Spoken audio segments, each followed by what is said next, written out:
अस्सलाम वालेकुम। Light of Islam के फोरम से आपके लिए आज रूहानी इलाज के नाम से प्रोग्राम लेके हाजिर हुए हैं।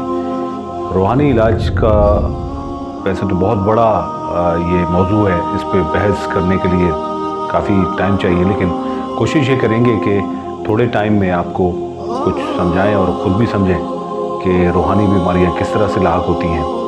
तो रूहानी बीमारी जो लाहक होती है वो उसका जड़ जो है, उसकी जड़ है झूठ। झूठ जो है एक ऐसी बीमारी है जो कि आहिस्ता आहिस्ता जो रूह को बीमार कर देती है। जिस तरह से जिस्म में नज़ला दाखिल होता है तो फिर बुखार भी होता है, तो झूठ के बाद जिस तरह से गीबत है, गीबत दूसरी शक्ल होती है बीमारी की। उसके बाद जैसे बुखार दाखिल हो गया तो फिर गला भी ख़राब होता है और मुख्तलिफ़ बीमारियाँ और भी हो जाती हैं। इसी तरह से गीबत जो है, गीबत एक ऐसी बीमारी है कि आप इसका अंदाज़ा नहीं कर सकते। हम ये समझते हैं कि गीबत बहुत छोटी एक चीज़ है, ये एक छोटी चीज़ नहीं है, ये गुनाह कबीरा में आती है। ये सगीरा गुनाह नहीं है, ये कबीरा गुनाह है गीबत। तो जिसकी वजह से हमारी रूह काफ़ी बीमार हो जाती है और उसमें जो है जिस्म को भी वो ज़ाहिर है कि इन्फेक्ट करती है। तो नाज़रीन, बताने का मकसद ये है कि अगर हमने अपनी रूह को पाक करना है, साफ़ करना है, तो अपने अंदर से झूठ को, गीबत को, तफरक़े को, बुग़्ज़ को, कीना को, हसद को, जलन को, इन सब चीज़ों को निकालना पड़ेगा एक एक करके। 100% तो देखें कोई भी चीज़ नहीं निकलती और 100% तो इंसान कभी हो ही नहीं सकता कि कोई कहे कि इंसान 100% मैं हूँ, तो 100% तो कोई भी नहीं हो सकता। तो लेकिन हम ये कोशिश कर सकते हैं कि कम से कम 50% या पासिंग मार्क्स ही ले लें, क्योंकि अगर हम ये चीज़ें अपने अंदर से नहीं निकालेंगे तो हमारी रूह जो है वो परागंदा हो जाएगी और हम ऐसे स्टेज पे पहुंच जाएंगे जहां से हमारी वापसी नामुमकिन हो जाएगी। तो बताने का मकसद ये है कि इस बाबरकत महीने में कि हमें इन बीमारियों को अपने अंदर से निकालना है एक एक करके। झूठ को, गीबत को, चुगली को, कीना को, बुग़्ज़ को, हसद को, जलन को, तफरक़े को, तासुब को। ये सब चीज़ें ऐसी हैं कि जो एक इंसान को, अच्छे भले इंसान को, नॉर्मल इंसान को, भले वो दुनिया के सारे काम कर रहा है, अच्छे काम भी कर रहा है, दुनिया के अच्छे भी काम कर रहा है, लेकिन उसके अंदर ये चीज़ें मौजूद हैं। आपने बहुत से लोगों को देखा होगा कि वो दुनिया का हर काम कर रहे हैं, मतलब यह है कि कारोबार भी कर रहे हैं और वो दीन की तरफ भी राग़िब हैं, लेकिन उसके बावजूद हम में वो चीज़ें मौजूद हैं।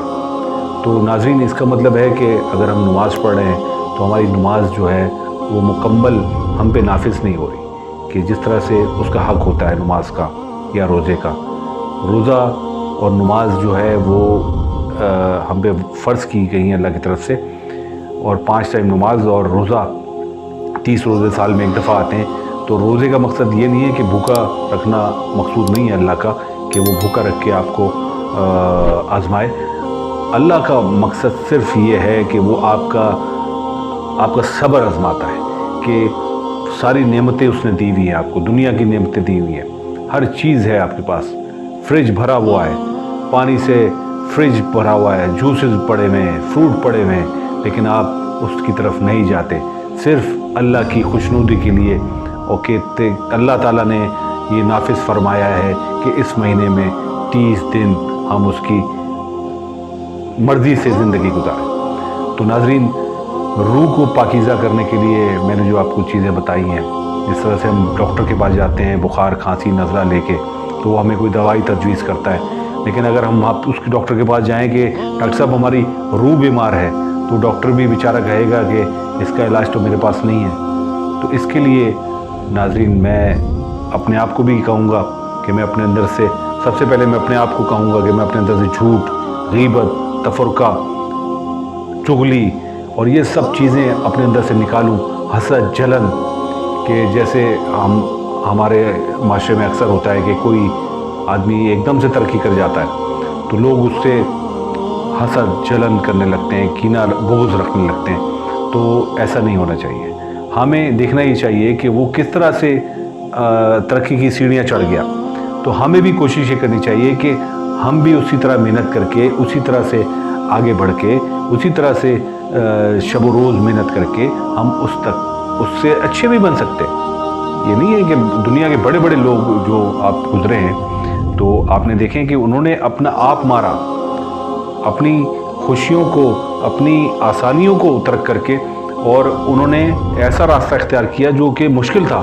तो आप जैसे कि अल्लाह भी कुरान में फरमा रहे हैं कि हर मुश्किल के बाद आसानी है। तो इंशाल्लाह कोई भी मुश्किल आती है तो वो हमेशा नहीं रहती। और नाज़रीन, ये है कि आसानी हमेशा जब रहती है जब आप इस्तकामत अपने अंदर पैदा करते हैं, तो आपके लिए आसानी ज़िंदगी भर रहती है। उस आसानी को अपने ऊपर नाफिज करने के लिए कि अल्लाह ताला आसानी रखे, तो हमें दूसरे पर रहम करना पड़ेगा। एक नवाला जैसे हम मुंह में डालते हैं तो हमें दूसरे के मुंह में डालना पड़ेगा। तो इस तरह से हमारे लिए आसानियाँ होंगी और हमारी ज़िंदगी एक बहुत आसानी की तरफ चली जाएगी। तो इंशाल्लाह फिर मुलाकात होगी अगले टॉपिक के साथ, जो है रूहानियत का सफ़र। रूहानियत का जब इलाज हो जाएगा, जब रूह का इलाज हो जाएगा, तो फिर सफ़र की तरफ हम गामज़न होंगे। तो इंशाल्लाह दूसरे प्रोग्राम में आपसे मुलाकात होगी, रूहानियत का सफ़र। और इंशाल्लाह सफ़र हमेशा दिलचस्प होता है, अमेजिंग होता है। इंशाल्लाह बहुत मज़ा आएगा। जुड़े रहिएगा हमारे साथ, और इंशाल्लाह मुलाकात होगी अगले एपिसोड में इंशाल्लाह। अस्सलाम वालेकुम।